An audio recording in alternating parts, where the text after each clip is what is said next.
Assalomu alaykum, hurmatli prezidentimizni buyruq bilan, tashabbusi bilan shunaqa chiroyli videolar chiqdi.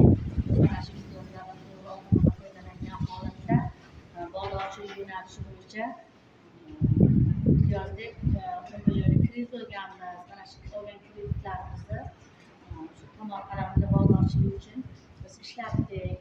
Bundan bir 5 million 20 millionlik daromad oldik.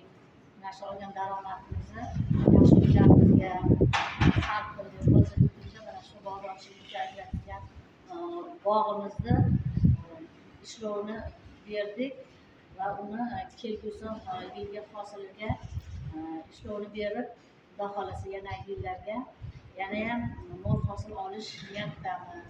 Bundan tashqari bizni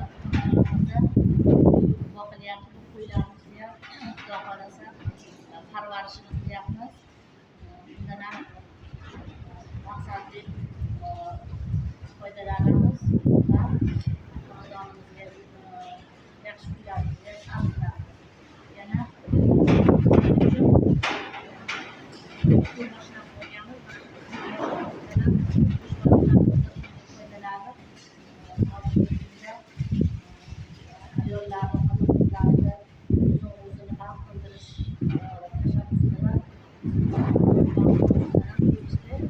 foydali daromadlar olyapmiz. Buning uchun prezidentimizga, boshliqlariga, tuman boshliqlariga